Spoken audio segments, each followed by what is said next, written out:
students, today we are going to learn a new poem. Please listen. आज आपण Please listen ही कविता शिकणार आहोत. The poet of this poem is unknown. ह्या कवितेचे कवी अननोन आहे. म्हणजेच या कवितेचे कवी आपल्याला माहिती नाही. The speaker of this poem is a teenager. या कवितेतील स्पीकर म्हणजे बोलणारा, निवेदक हे तुमच्या वयातील आहे. In this poem, speaker requests his or her parents to be a good listener. एक चांगला श्रोता बनून माझे म्हणणे ऐकून घ्या अशी विनंती स्पीकर आपल्या पॅरेंट्सला या कवितेमध्ये करीत आहे. Okay, let us start the poem.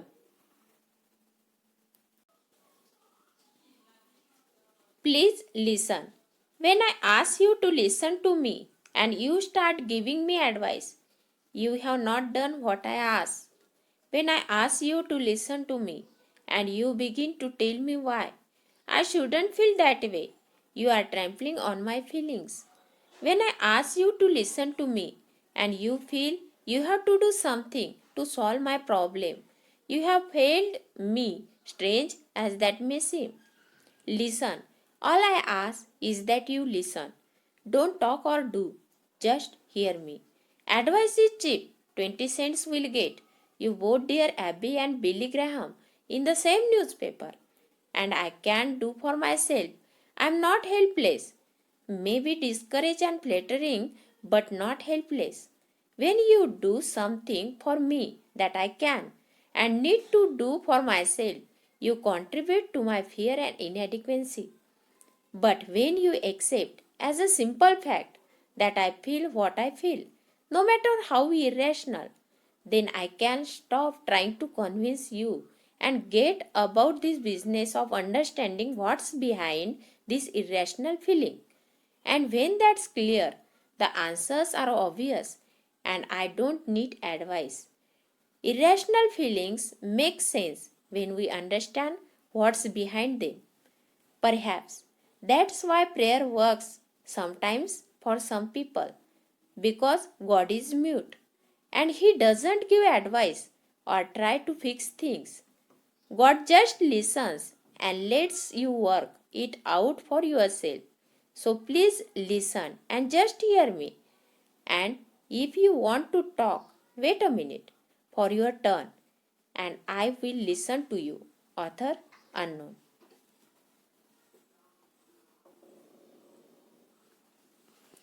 काय म्हणतो राजा? Okay, explanation. When I ask you to listen to मी.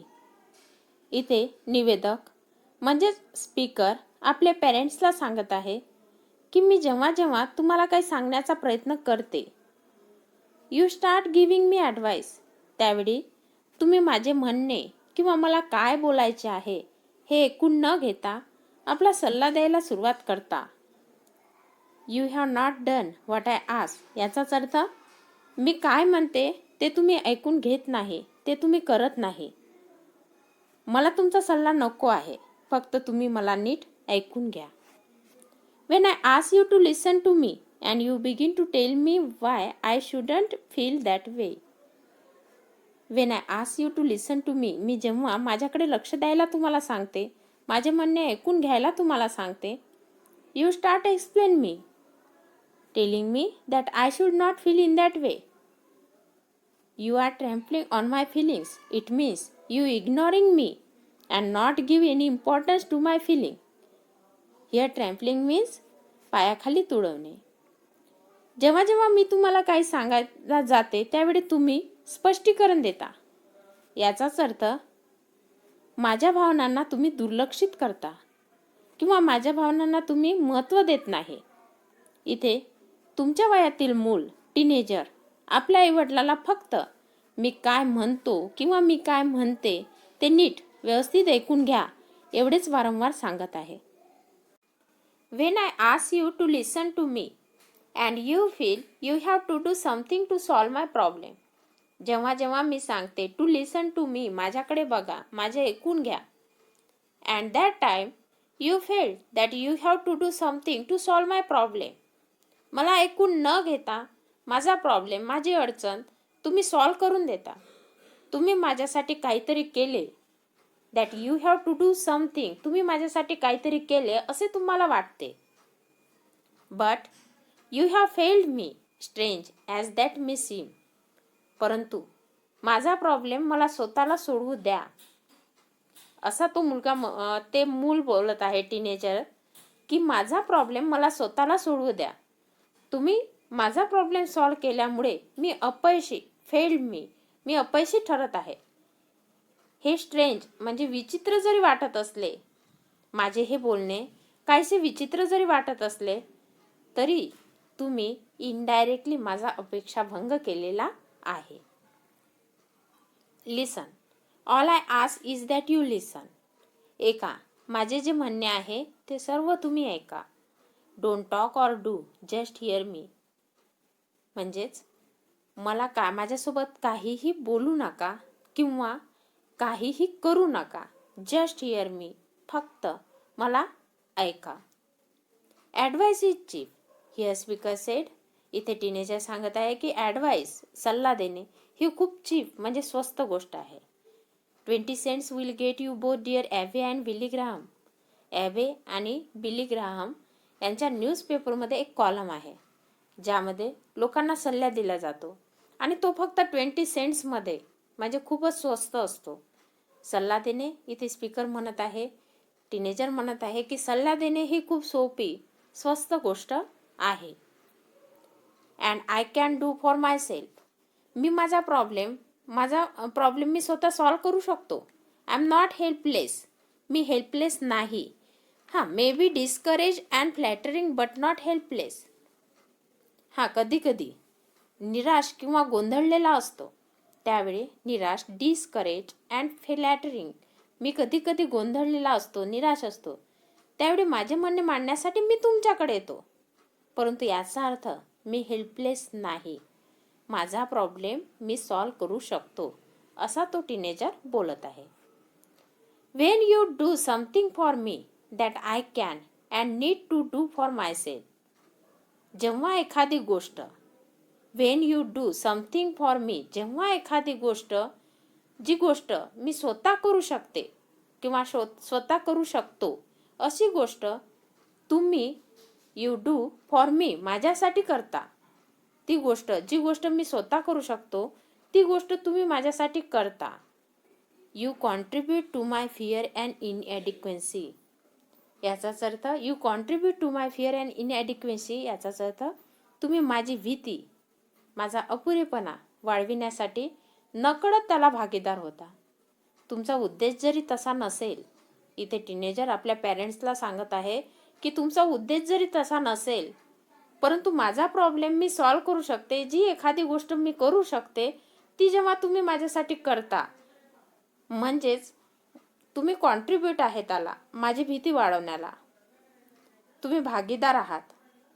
तुमचा उद्देश जरी तसा नसेल, माझी भीती वाढवणे हा तुमचा उद्देश जरी नसेल, परंतु मला काही गोष्टी ज्या मला स्वतः करता येतील त्या करू न दिल्यामुळे माझी भीती, माझा अपुरेपणा वाढेल आणि यासाठी तुम्ही नकळत जबाबदार राहाल. But when you accept as a simple fact, परंतु जेव्हा तुम्ही एक साधी गोष्ट, साधा सिम्पल फॅक्ट एक्सेप्ट कराल, मान्य कराल, स्वीकाराल, that I feel what I feel, no matter how irrational. Here irrational means अविवेकी. कितीही अविवेकी माझ्या भावना असल्या तरी I feel what I feel, माझ्या भावना ह्या माझ्या भावना आहे. नो मॅटर हाऊ इरॅशनल, कितीही अविवेकी असल्या तरी. Then I can stop trying to convince you and get about this business of understanding what's behind this irrational feeling. Then I can stop trying to convince you, तेव्हा तुम्ही जेव्हा या सर्व गोष्टी मान्य कराल, त्यावेळी मी पण तुम्हाला समजून सांगणे सोडून देईल किंवा थांबवून देईल. I stop trying to convince you, मी तुम्हाला समजून सांगणे थांबवून देईल. And get about this business of understanding what's behind this irrational feeling, मी तुम्हाला ह्या अविवेकी भावनामागे, इरॅशनल फिलिंग मागे काय आहे हे त्यावेळी सांगितलेलं असेल. And when that's clear the answer are obvious and I don't need advice. अर्थात दॅट्स क्लिअर हे स्पष्ट आहे. उत्तर आन्सर मला माहिती असेल. उत्तर मला माहिती असेल. आय डोंट नीड ॲडवाईस म्हणून मला सल्ला देऊ नका. Irrational feelings make sense. कारण अविवेकी भावनामध्ये सुद्धा काही सेन्स असतो. When we understand what's behind them. जेव्हा आपल्याला समजते की त्या अविवेकी भावनामागे काय कारण आहे. Perhaps that's why prayer works for some times for some people because God is mute. आणि शेवटी स्पीकर सांगत आहे की कदाचित म्हणूनच प्रार्थना काम करीत असतात. प्रेयर वर्क्स काम करीत असतात. For some times for some people काही वेळाला काही लोकांना लोकांसाठी प्रार्थना ह्या काम करीत असतात. बिकॉज गॉड इज म्यूट कारण देव हा म्यूट आहे. अँड ही डझंट म्यूट म्हणजे मुका काहीही बोलत नाही. And he doesn't give advice or try to fix things. आणि तुमचे कितीही दुःख व्यक्त केले तुम्ही गॉड जवळ तरीही गॉड तुम्हाला सल्ला देत नाही किंवा बोलत नाही. God just lessons and let's you work it out for your self. तुमचा प्रॉब्लेम तुम्हालाच सॉल्व करायला देव सांगतो. फक्त गॉड जस्ट लिसन. गॉड फक्त ऐकायचे काम करतो. So please listen and just hear me. म्हणून कृपा करून माझ्याकडे बघा. माझे ऐकून घ्या. मी काय म्हणतो ते सगळं ऐकून घ्या. And if you want to talk. आणि जर तुम्हाला बोलायचं असेल वेट अ मिनिट. थोडे थांबा. For your turn. कारण माझे बोलणे झाल्यानंतर तुमचा टर्न येणारच. तुमची वाडी येणारच. And I will listen to you. त्यावेळी मात्र मी तुमचे बोलणे पूर्ण ऐकून घेणार. Okay students, I hope that you understood this poem. If you like this poem, please subscribe my channel. Thank you.